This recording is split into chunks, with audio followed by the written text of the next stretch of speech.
Let's go.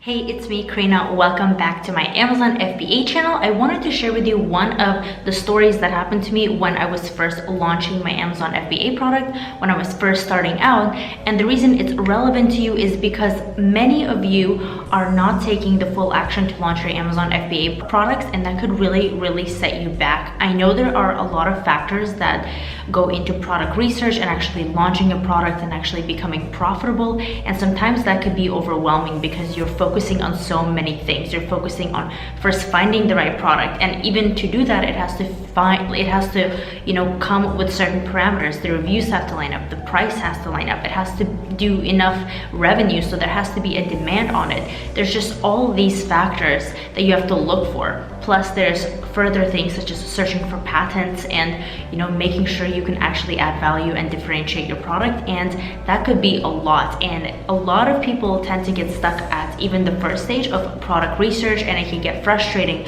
But the biggest thing with product research isn't necessarily finding the right product, because within Amazon you always have to take things with a grain of salt, especially in the private label business model.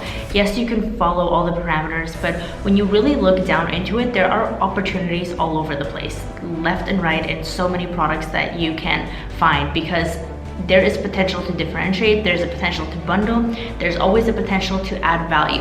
And if you find products within certain parameters, which of course I do take seriously, and I think there of course has to be certain parameters that you follow, and product research does has to be taken very seriously. That's why I really stress it in my Amazon FBA program. I literally have 2 separate modules just to talk about how to find successful products and also the fundamentals of it, because if you do this step incorrectly, then everything else comes into a ruins, because you will not be able to launch your product. It's going to be very difficult and it's going to be very costly. So you do have to monitor those reviews to make sure they are on the lower side, and then also the revenue is there. Obviously you want demand for people to buy your product, and of course the price, which would mean that you are profitable.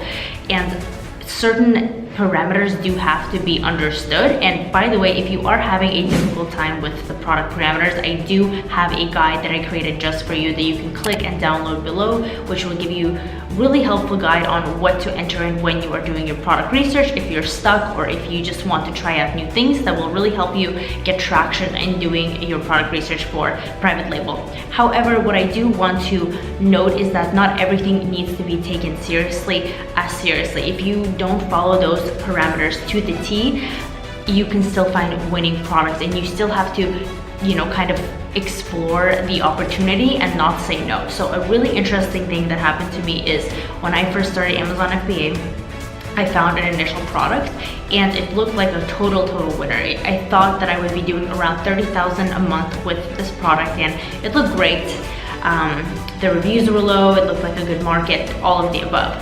And then as I negotiated with suppliers and I was waiting for my product to get in, I was still continuing to do my product research, because I was taking this business model very seriously, and I wanted to take it as far as I could possibly go, which means launching more than one product. So I was always on the hunt. I found another product that looked amazing, and the reviews were lower, the sales were there, the price was profitable, and you know what? I thought I could add a lot of value in this product. I see a lot of gaps in the market.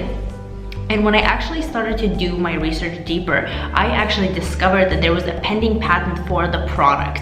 And at that time, I almost literally said, you know what? I'm not going to do this anymore. But then I thought about it, and it's pending. A lot of people apply for patents that continue to be pending, that never get approved. So instead of just closing the book on it and saying I'll just keep looking, I decided to, what the heck, I'm just gonna go in, I'm gonna do it, screw the patent, it's not approved, it's only pending, and I don't even know when it's going to get approved. If it does get approved, and if that person does come after me and tells me to take my product down, then I will. But up until this point, there's really no need for me to be worried, and I see other sellers selling this product, so why should I not sell it?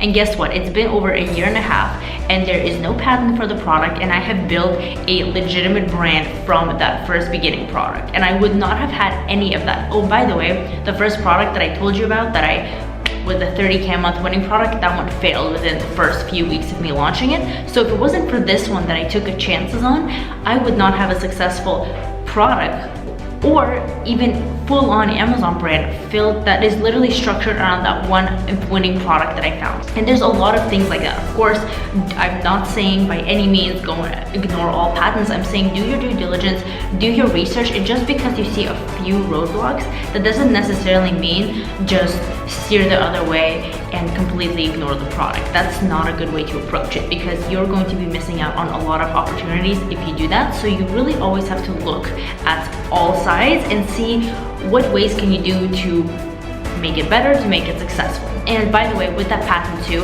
when you are looking at patents, here's another tip: really read through it, because to get a patent, you really have to either do a very specific design, and it can't just be a general thing. If it's just like a material or something, it can't just be something general. It has to be something very, very unique and specific. So a lot of people might try to apply for patents, but their patents are so general that they're not going to get approved basically ever. So just really keep that in mind when you are looking into patents. And if it's pending, like, I mean, you can still go for the product, you know what I mean? And in the way I teach Amazon FBA, of course, you already know that I teach it very, very low risk. So even if you do follow the way I do it, if you're a student in my Amazon FBA program, you will know how low risk I teach it. And then if anything does happen, then you can just liquidate, since I teach students to find products that you don't need that much high of an MOQ, and you can negotiate down with suppliers to have a lower cost. So it's just not that much risk to you, which is great. So